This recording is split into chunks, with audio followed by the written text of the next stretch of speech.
महिला मान को स्वतंत्र सुविधा सुजोग ये तो 3 वर्ष तलू बिल हो सारी तार कार्यकारी करवा उचित थिला। हठात गोटे निर्वाचन चलता मझिरे गोटे एभली गोटे लोकसभा डाकी 3-4 दिन स्वतंत्र अधिवेशन आनी समस्तଙ୍କର दृष्टि आकर्षण करने यहाँ उद्दिष्ट। तेणु एथको विशेष मु गुरुत्व देउना। महिला मानू प्राधान्य देवा सबु व्यवस्था रहा उचित।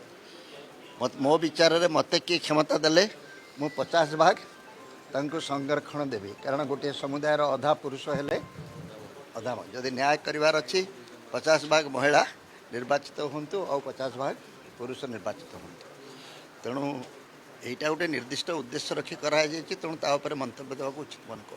लोकसभा आसन कहीं लोकसभा आसन बढ़िले विधानसभा आसन बढ़ जनसंख्या वृद्धि होउथवा दृष्टि अनेक समय रे आम विचार करूँ जे प्रतिनिधि मान संख्या मध्य बढ़िया दरकार। नुआ लोकसभा होती जगह यथेष्ट अच्छी डबल हो गले भी समस्त को जगह मिल किंतु या पर देखा जे प्राय सबु राज्य में नुआ विधानसभा करने को पड़ो। जदि सब डबल हो प्रतिनिधि मान संख्या डबल हो गले जे प्रतिनिधित्वर क्वालिटी बढ़ीज मु एथिरे विश्वास करे ना। ओडिया रे कथा अच्छी बेसी लोकरे मूषा मरे ना। आम तो गोटे कमिटी करके निष्पत्ति नहीं पारुनु भल भाव आउ एते गुड़िए संख्या बढ़े कि दले एमएलए हेबे हुंतु किसी आपत्ति ना। समस्ते तो जन जन एमएलए हवा दरकार किंतु एमएलए मान संख्या बढ़ेले जे गणतंत्र मजबूत हुए मु ए विषय रे आदौ एकमत नुहे।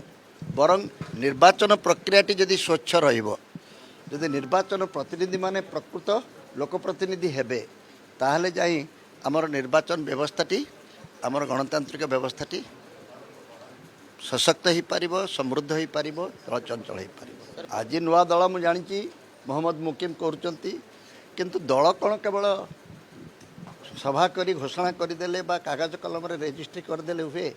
ओडिशा रे केते राजनैतिक दल अच्छे ताकर खबर रखिछन्ती आपण। मुझे सभारे कहूली वर्तमान केवल 2टी राजनैतिक दल को छाड़ी अन्य राजनैतिक दलर सत्ता ही नहीं। कारण 2,52,00,000 भोटर जदि किए केते पाइचे हिसाब करी देखि दियंतु से जानीपर जल मान पाद तले केते माटी अच्छी। किंतु कथार अच्छी 2 इज कंपनी 3 इज पार्टी। 2 रु अधिक लोक एकाठी गले दल हो गला। दल कर किसी आपत्ति नहीं किंतु दल तल पाद तले माटी थिबा दरकार। तेणु जो माने दल करचंती सेमानकु मु स्वागत करुच्ची, तांकर अभिलाष को तांको शुभेच्छा जनाऊँगी। किंतु तांकर जनाधार रहिबा दरकार।